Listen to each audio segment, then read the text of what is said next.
So as you all know, the Carolina Panthers re-signed Cam Newton to bring him back to the Queen City on a 1-year, $10 million deal with $4.5 million guaranteed. And look, man, we ain't gonna waste no time, no introductions.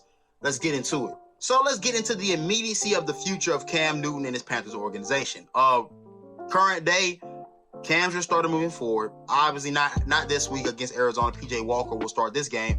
But moving forward, Cam will be the starter. Cam deserve to have a shot to just run this offense until he can't run it anymore and see if you can get yourself into the playoffs and get yourself into the mix. That's all that has to be said there. I think the decision to bring Cam back was, at least from what I've heard, one that was made by David Tepper and not Matt Rule. So I think they got to ride this one out. Matt Rule's had his chances with 2 quarterbacks, missed on both, and we'll get into that ordeal later. But for Cam Newton right now, man, just play your best ball. Play your best ball. I got to ask the question, what do I think is the future of Cam Newton, and what role does he play? I think for Carolina, a team that traded away a bunch of draft picks in the past 3-4 months, the thought should be in my mind to keep Cam. If he plays well, the thought to me has to be to move forward with Cam at least for the foreseeable future and try to fix the mess you've made as far as draft picks and as far as acquiring talent and what you can do there.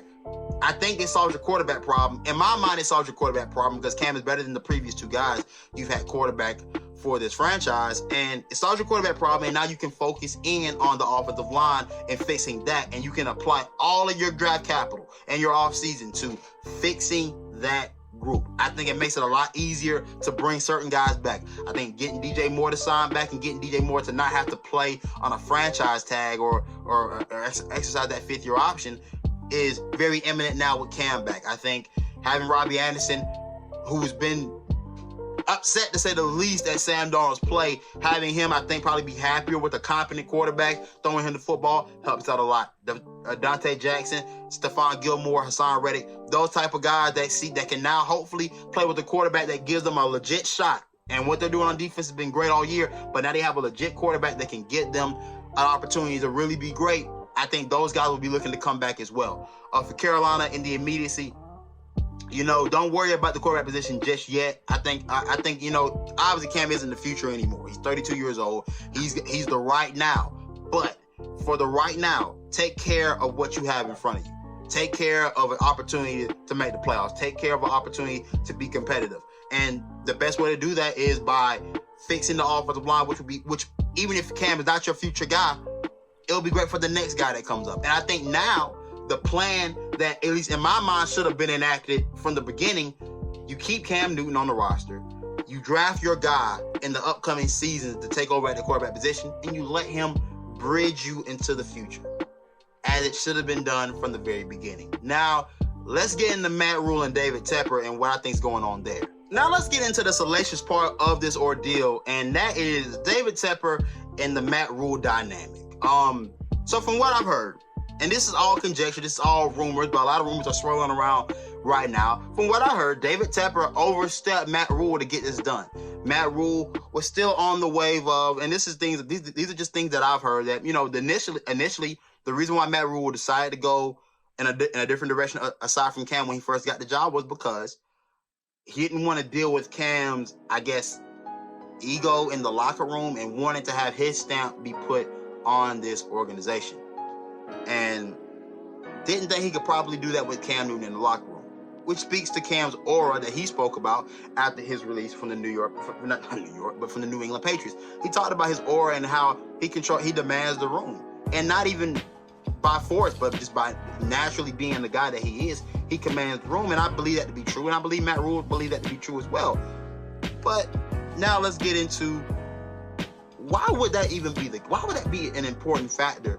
In my mind, if I'm a coach, and the incumbent guy's a former MVP, this has just been banged up, but there's not many quarterbacks better than this guy on the market. And Teddy Bridgewater was never the option to fill the Panthers quarterback need, and neither was Sam Darnold. And we wasted a year and a half going through this ordeal, going through this transition for it to fail, and for us to be back at square one.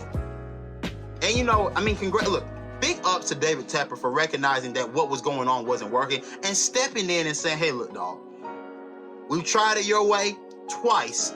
You're not getting a third shot at this. We've already figured out that Sam Darnold can't cut it either. Halfway through the year, you can't keep messing this position up, because the one thing about the quarterback position, and I'll get back to the point eventually. The one thing about the quarterback position is that you cannot continuously miss at this spot. That sets you back and that gets you fired. Look at a lot of coaches that get fired from different jobs in the NFL. Why do they usually get fired? I can pinpoint it. It's usually because they never get the quarterback position correct. That usually gets a lot of guys out of there. Look at Bill Belichick, for example. Bill Belichick was a guy that he coached competitive teams even before he had Tom Brady. But the reason why he wasn't sticking anywhere and why he was on the brink of getting fired from New England as well before he made the quarterback switch is because he couldn't get that position correct. When he got it correct, look what happened. A lot of what happened in Bill Belichick's career was because of Tom Brady being the player that he was. Belichick is also a phenomenal coach. Let's not take nothing away from him. But let's be honest, the quarterback position is the most important position on the field. When you have it right, it can save your career. It saved Ron Rivera for a number of years. But again, let's get back to the main point here. The main point here for me is that Matt Rhule, in my mind, and this is only me just being a fan and being a guy that has a YouTube channel, he put his wants and needs, not even needs, but just his wants over the good of the franchise. And to me, if the owner has to step in and make this call, and it's being rumored that, Rhule said he made a call to Cam on Tuesday, I don't know that to be true. But we do know Sam Darnold was his decision. We do know Teddy Bridgewater was his decision. So I ain't really of the mindset that you made that call. But the fact that you recognize you made the mistake and you put certain things in front of the main thing. Keep the main thing, and that's winning football games here. That's all we want to do. That's all we've ever wanted. We could have moved on from Cam had we been winning football games. I promise you. Fans are quick to forget. I mean, I'm not quick to forget, but winning usually solves a lot of issues. And that would have solved a lot of things, but you weren't doing that. And if the owner had to step in, if it's true that David Tepper had to step in and make the decision, then that says a lot about Matt Rhule, and it doesn't bode well for his future moving forward, even if things go well. In my mind, this is a great move for Carolina, great for the fans. We deserve this. We deserve to have Cam finish out what he started and what he built. And hopefully this all goes well. Hopefully the Panthers make the playoffs. And you know what to do. Like and subscribe. All of that good jazz. And keep pounding.